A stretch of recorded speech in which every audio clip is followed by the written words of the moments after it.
jalan-jalan sama Pegiatgo, nanti ketemu sama temennya namanya siapa? Namanya Radit, mau ngobrolin soal apa mau diapain, mau dihipnotis soal hipnoterapi gitu. Terus sekarang mau berangkat, ayo cium tangan dulu mau Gomel. Ayo cium tangan dulu. Gomel aku berangkat. Ayo. aku sapu.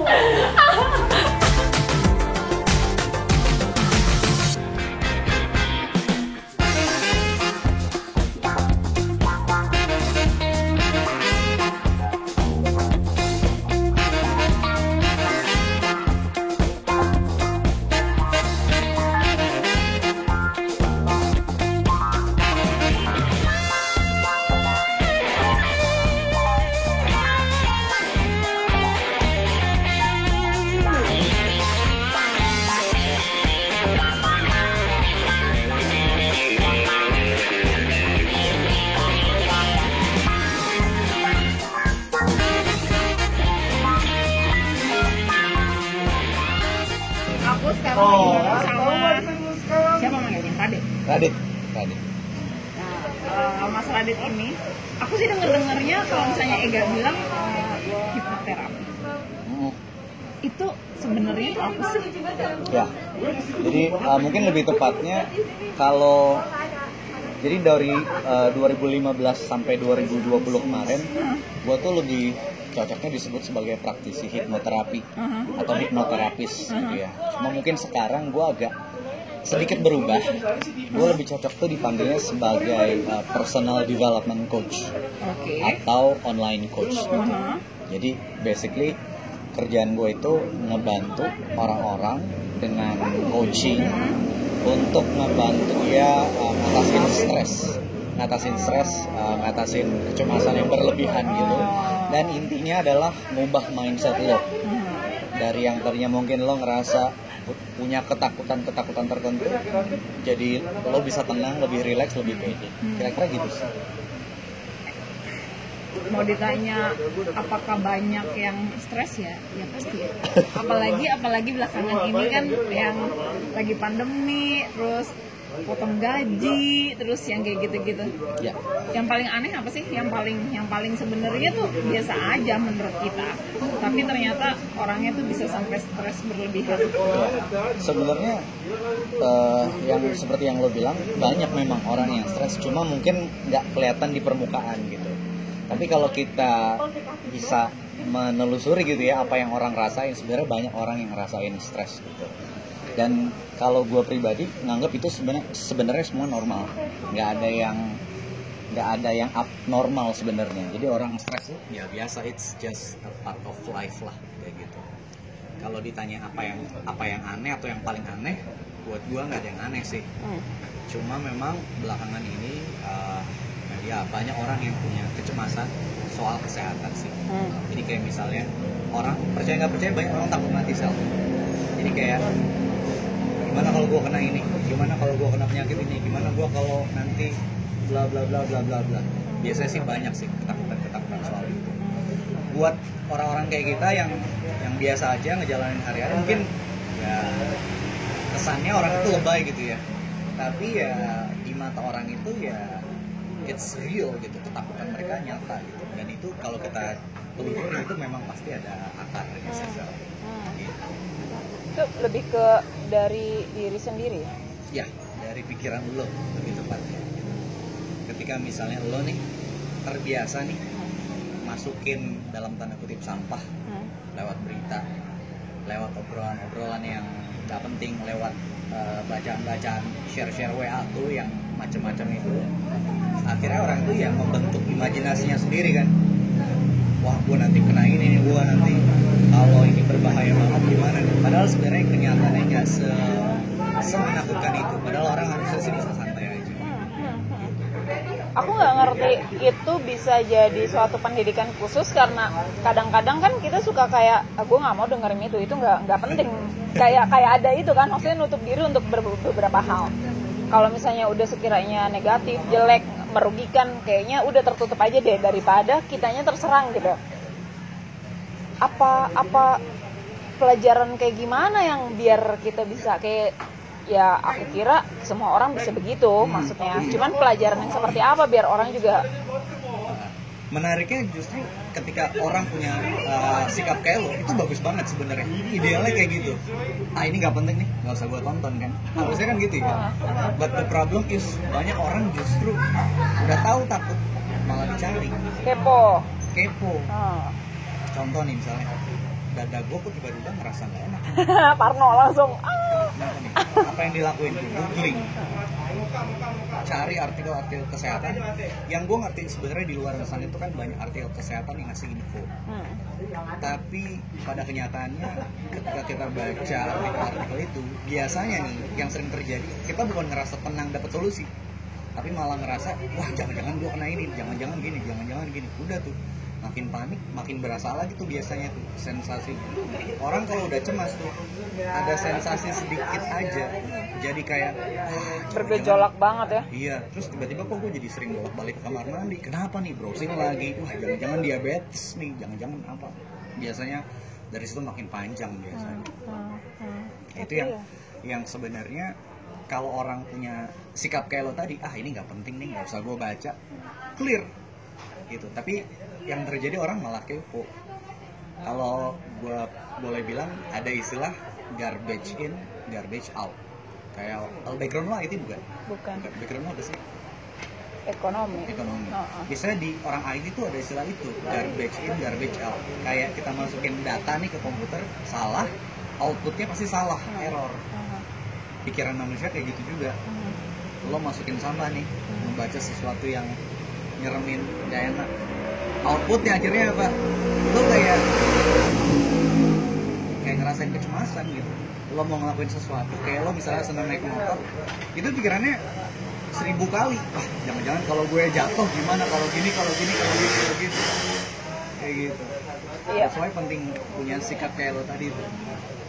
Iya, gimana ya, soalnya banyak juga yang mikir lo kok nggak update, nggak peka, nggak terbuka, nggak ada hal-hal yang benar-benar ditutup karena kan mesti ngenalin diri sendiri ya. Kalau misalnya udah kenal batas-batasnya sampai mana juga kan kita harus batasin itu supaya nggak gimana-gimana. Sampai akhirnya pas denger cerita nyalek, terus nggak kepilih, stres sampai kan masuk berita itu dan sampai segitunya gitu loh. Masih belum dapat aja sih kenapa bisa seperti itu. Mungkin kalau lo terbiasa nyantai kali ya. Tapi which is itu adalah hal yang bagus juga menurut gua. Ketika semua hal lo bawa asik, santai, hal yang kecil ya udah tetap jadi kecil. Nah, buat orang-orang yang punya kecemasan berlebihan, ketika dia punya masalah, orang yang gampang stres ini, gampang cemas ini, hal yang sebenarnya kecil aja bisa jadi gede, bisa jadi gede. Yang belakangan sering terjadi yaitu soal kesehatan. Kayak ada sensasi sedikit aja, dia pikir udah kemana-mana, padahal nggak ada apa-apa. Gitu. Jadi tubuh kita kan nggak selama itu ya. Tubuh kita tuh punya kecerdasannya sendiri. Sayangnya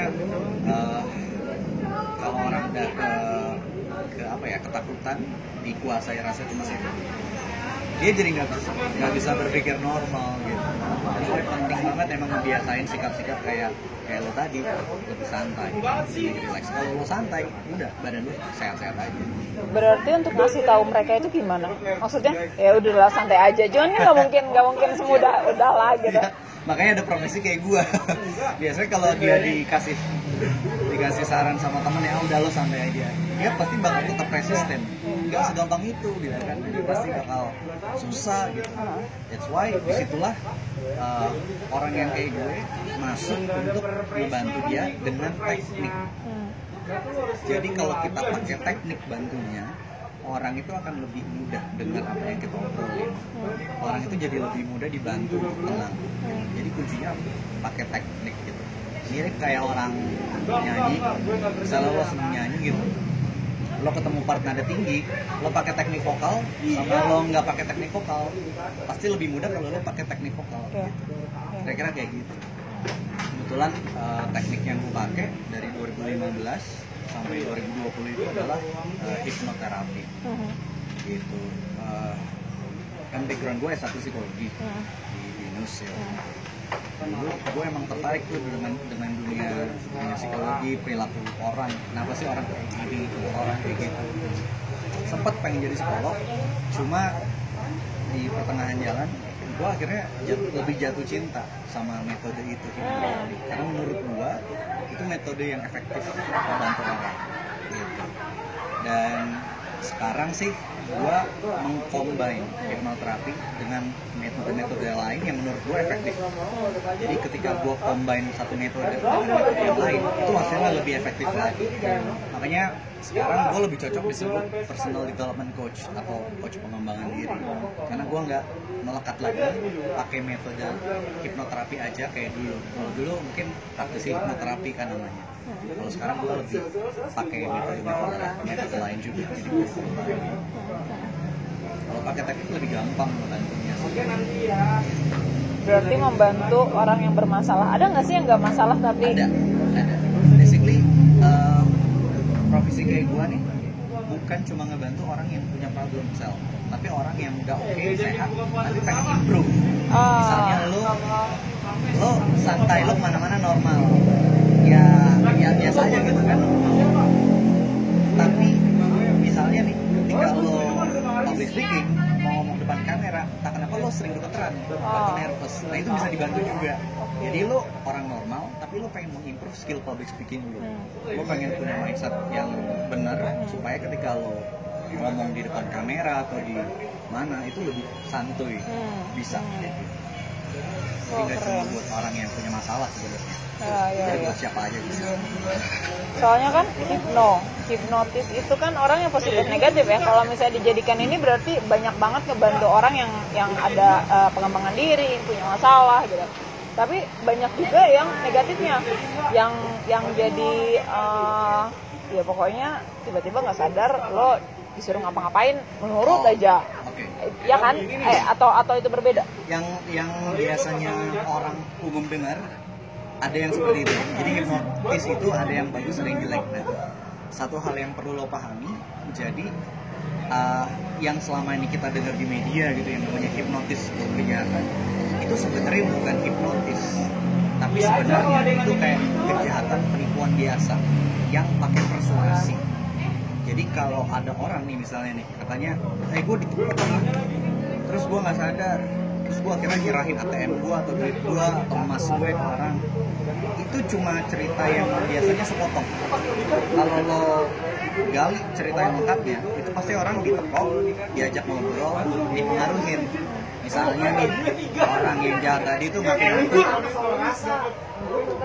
saat gue baru kecelakaan misalnya, terus gue duit cash nih, gue ada jam harganya 2 juta, gue jual 500.000 aja deh, mau nggak? Nah itu persuasi tuh, orang dibikin tertarik dengan, wah kalau gue beli jam 2 juta dengan harga 500.000, gue bakal untung nih. Akhirnya orang itu nyerahin tanpa berpikir yang jernih. Jadi diburu-buru tuh biasanya tuh dipersuasi. Begitu dia udah ngasih duit ya misalnya 500.000, dia dapat barangnya, apa yang terjadi? Dia lihat-lihat ternyata itu jam KW misalnya, yang harganya mungkin cuma 50.000 misalnya. Disitulah biasa orang tuh korban memaknai, wah jangan-jangan tadi gue dihipnotis. Padahal sebenarnya enggak, dia dipengaruhi. Kalau ada orang cerita, misalnya gue ditepok nggak sadar, enggak. Kenyataannya lo tetap sadar, tapi lo dipengaruhi. Nah, biasanya hal-hal kayak gini nggak dipahamin sama polisi ataupun media. Memang ilmunya tuh kayak gitu pada kenyataannya. Jadi orang tuh tetap sadar, nggak bisa dibikin langsung hilang sadar, nggak ada ilmunya. Kalau ada ilmu kayak gitu, kita enak banget ngusir penjajah. Nggak ada, faktanya nggak ada. Jadi kita nggak bisa bikin orang tiba-tiba hilang kesadaran, nggak bisa. Ya memang kalau ditepok itu lebih kayak concernnya aja, jadi fokus ke dia kan, lebih ke gitu aja sebenarnya kan, baru dia masuk. Ya. Tapi ya seru juga ya, maksudnya ternyata pengembangan dirinya tuh bukan cuman ngenalin diri sendiri, tapi ada bantuan dari orang lain, teknik-teknik itu supaya bisa ngobrolnya enak lah atau apa. Ya, dan kalau gue boleh sharing, sebenarnya hipnosis itu simpel banget. Hipnosis itu intinya adalah kondisi pikiran yang rileks. Jadi esensi dari hipnosis, esensi dari hipnoterapi itu lo ngebantu seseorang dengan cara lo mengkondisikan pikiran orang itu rileks dulu. Ketika pikiran orang rileks, itu pikirannya kebuka, sel. Tapi kalau misalnya orang ujuk-ujuk nih, bro jangan cemas kayak gitu, santai aja. Orang kalau dikasih ujuk-ujuk kayak gitu, nggak mempan. Malah defense ya? Defense. Tapi kalau lo udah bikin orang itu relax dulu, santai dulu, dia pikirannya kebuka, sel. Jadi dia, oh iya bener juga ya. Orang-orang kayak gue itu ya belajar gimana caranya mengkondisikan orang supaya kebuka pikirannya gitu. Baru setelah itu kita kasih sugesti yang baik supaya dia sembuh, supaya dia bisa lebih pede lagi. Bisa gitu sih. Biasanya ada apa ya, kegiatan atau metode atau apa yang gampang orang kayaknya untuk menenangkan diri sendiri gitu, atau bantu temennya. Udah kan dengan kayak gitu kan udah sih santai aja, itu kan malah jadi dia malah counter kan Ya. gitu. Kalau lo punya teman yang lagi cemas atau panik kayak gitu, hal yang paling gampang lo saranin, lo nggak usah ngasih saran macem-macem, suruh dia lakuin satu hal aja, tarik nafas dalam-dalam. Itu menurut gua cara yang paling gampang ngebantu orang yang lagi cemas atau panik. Ketika lo lagi cemas, lo panik, lo perhatiin deh, orang yang lagi cemas panik itu nafasnya tersengal-sengal. Jadi secara fisiologis nafasnya itu pendek dia. Ketika lo ngasih saran dia memperpanjang nafasnya dia, yang terjadi dia akan merilekskan badannya dan pikirannya. Jadi buat gue itu yang paling gampang sih, tarik nafas. Begitu lo bisa tarik nafas beberapa kali aja lebih panjang, itu akan membantu banget. Berarti kayak meditasi itu fungsi banget ya? Ya, meditasi bagus. Kenapa? Karena sebenarnya ketika lo meditasi, itu lo mengatur nafas lo jadi lebih panjang. Ketika nafas lo lebih panjang, lo mengaktifkan sistem saraf, namanya sistem saraf parasimpatik. Nah, intinya itu adalah lo akan berada di mode relaksasi. Manusia itu ada dua modenya, Sal. Stres sama relaksasi. Kalau lo nggak relax, lo pasti di posisi yang stres, di mode stres. Ketika orang cemas tadi kan dia di mode yang stres tuh. Begitu lo tarik nafas, sebenarnya lo menggeser diri lo dari stres tadi ke mode relaksasi. Ada metode-metode lainnya juga yang gua praktekin juga, namanya tapping. Nah, tapping itu intinya lo mengetuk-ketuk titik meridian di beberapa bagian tubuh lo gitu. Nah, titik meridian ini sebenarnya sama aja kayak titik akupuntur. Ada yang menyebutnya sebagai akupoint, sama aja. Jadi kalau lo tahu di tubuh kita itu ada beberapa titik akupuntur atau akupoint yang kalau kita ketuk-ketuk pakai jari itu sama efeknya seperti narik nafas dalam-dalam. Dia bakal nenangin pikiran kita, bakal nenangin tubuh kita juga. Jadi ada beberapa titiknya, kalau gue boleh sharing, ada di sini, di samping tangan, terus di atas, di alis bagian dalam. Coba lu cobain deh. Alis bagian dalam. Alis bagian dalam, terus di samping mata, and then bawah mata, bawah hidung, atas dagu, bagian dada, boleh yang sebelah kiri, sebelah kanan, atau dua tangan juga boleh. Ya. Satu lagi di bawah dia. Tapping dengan tempo yang apa aja? Biasa sih kayak ketok-ketok aja.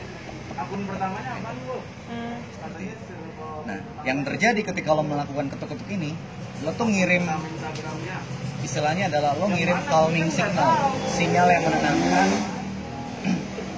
Sorry ya, suaranya. Jadi basically ketika lo ketuk-ketuk, lo ngirim sinyal yang menenangkan ke otak lo. Ada istilah teknisnya sih. Jadi di otak lo tuh ada yang namanya amigdala. Amigdala itu kayak satu bagian di otak lo, bentuknya kayak kacang almond. kalau lo lagi stres itu amigdalanya nyala.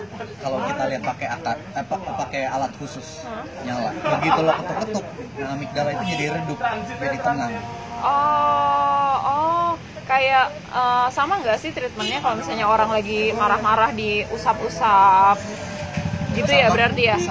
Cuman ini ada titik-titik tertentu. Usap-usap itu juga ada tekniknya tersendiri. Gitu. Kalau lo lagi emosi atau lagi cemas sama, lo juga selain bisa pakai ketuk-ketuk, lo bisa pakai usap-usap. Istilah teknisnya juga ada, itu namanya havening touch di bagian tangan, lengan, sama wajah. Gitu. Jadi begitu lo mengusap-usap area itu, tangan, lengan, dan wajah, yang terjadi sama, lo ngirim sinyal ke otak untuk tenang, untuk relax. Jadi stimulasi tadi ketukan tuh atau elus-elus itu sebenarnya itu kita memerintahkan tubuh kita untuk relax. Itu bisa banget dipakai. Oke, mungkin kalau orang marah kan kita kan tenangin gitu, tenang gitu ya, entah dadanya, entah. Tapi bener, sentuhan, ulusan itu bisa ngebantu. Iya. Oh keren banget itu. Keren. Dan uniknya yang gue suka dari teknik-teknik kayak gitu adalah itu teknik yang non-verbal sih. Non-verbal. Jadi misalnya temen lo marah atau siapa keluarga lo gitu ya, ada yang lagi marah, lo nggak usah ngomong apa-apa, lo cuma lus-lus gitu ya, itu tetap ada efeknya. Biasanya kan orang kan kalau misalnya nenangin orang, tenang, jangan marah apa segala macam, lo usaha lo pakai verbal. Tapi kalau pakai teknik yang tadi, lo nggak usah ngomong apa-apa, tetap bisa ada efeknya. Malah kayaknya lebih ngena ya, karena kan kontak ya. Iya. Iya. Oh iya. Begitu di-combine, ada stimulasi di badan, and then ada ucapan tenang, nggak apa-apa, semuanya baik-baik aja. Wah, itu jadi paket combo ibaratnya, jadi bagus di malam hari nih. Lo udah merem tapi kayak masih nggak relax juga, kayak susah kerja nih otaknya. Masih kerja. Ya. Ada satu hal yang bisa lo lakuin selain ngatur nafas, yaitu lo merilekskan lidah lo. Nah, coba lo rasain ya sekarang lidah lo, ujungnya nempel di atas atau di bawah? Bawah. Coba lo mingkem, rasain ujung lidah lo ada di atas atau di bawah? Ujung lidah lo. Ini mulut atas, ini mulut bawah. Lidah lo ujungnya nih nempel di bawah apa nempel di atas? Kok kayak nempel di dua-duanya ya?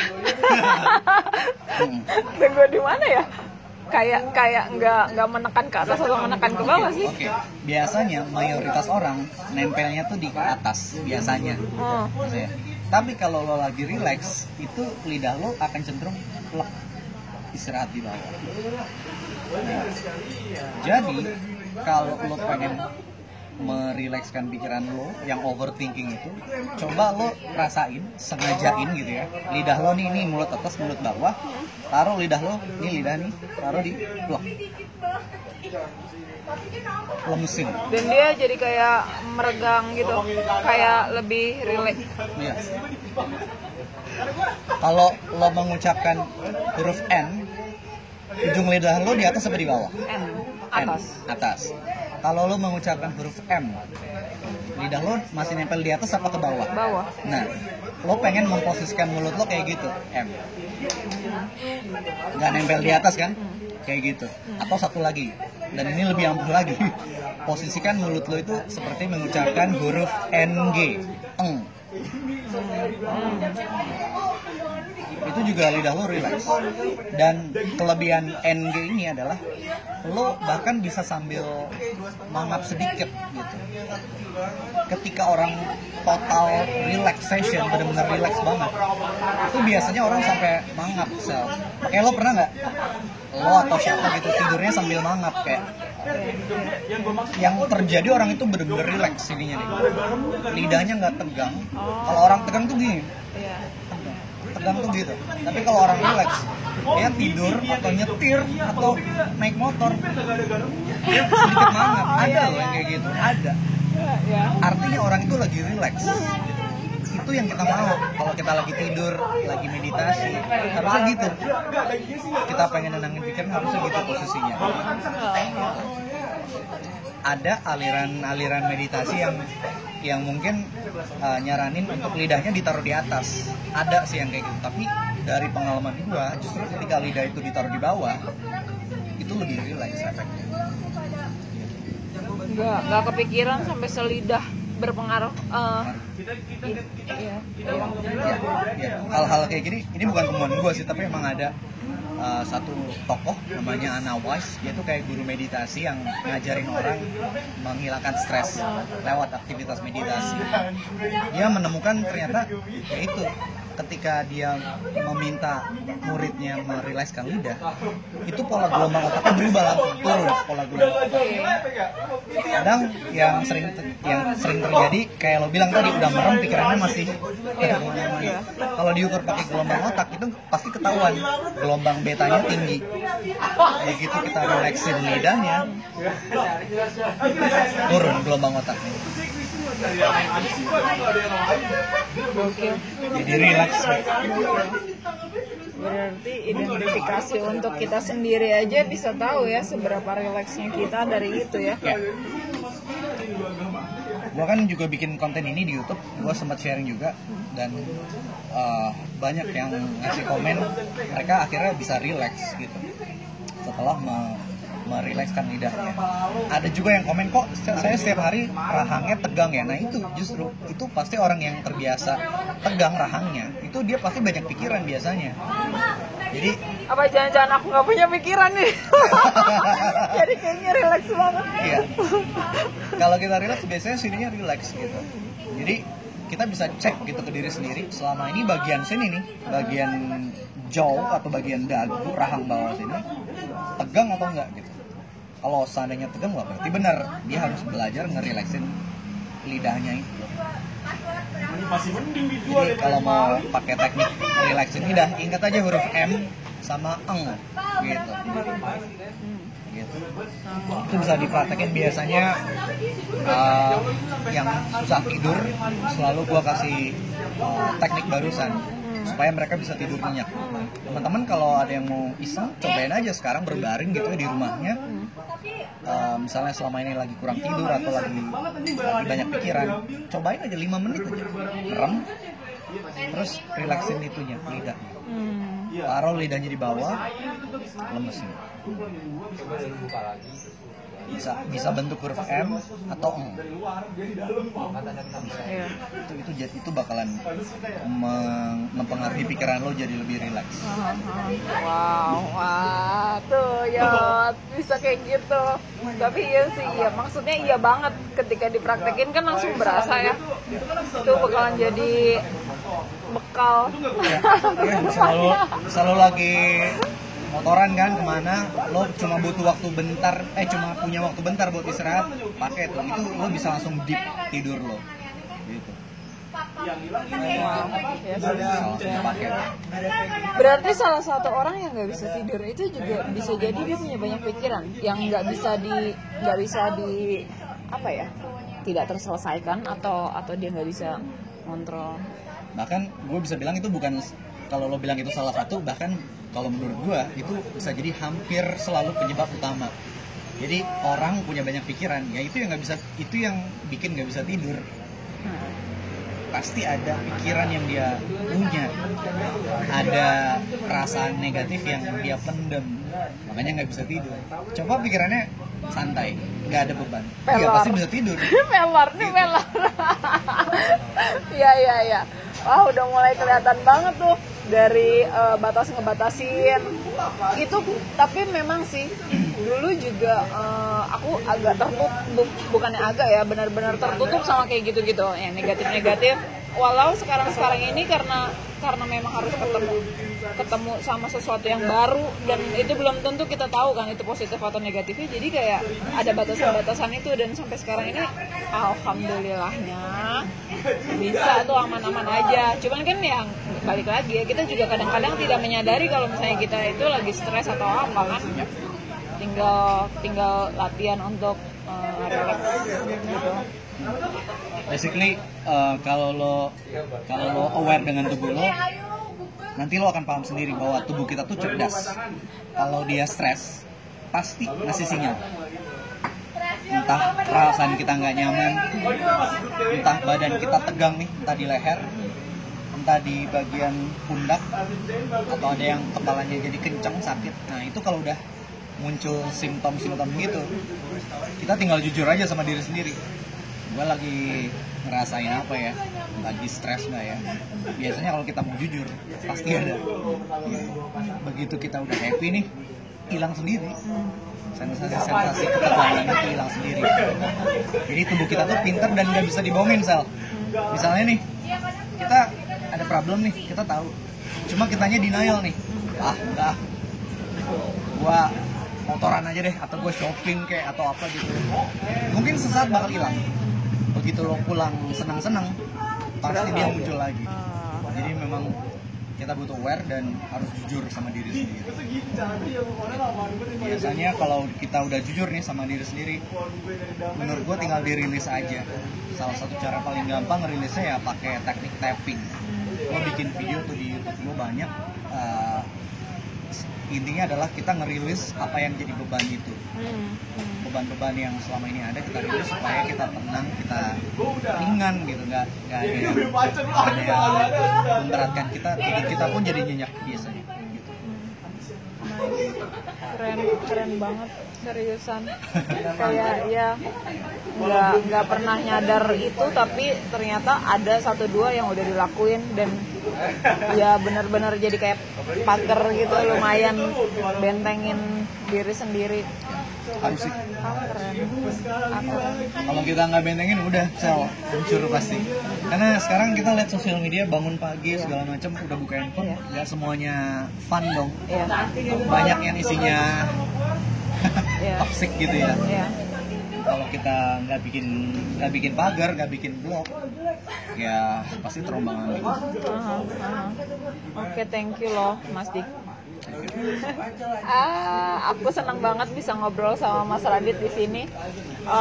Siapa tahu kamu mesti nonton video-videonya, jadi bisa yang tapping itu sama bikin relax yang lain. Kalau misalnya butuh bisa langsung calling, ya nggak sih? Ya. Tinggal nonton aja di YouTube Raditya Dwi Nugroho. Toh, sip. Ya wes, terima kasih Iya, Mas Radit. Thank you.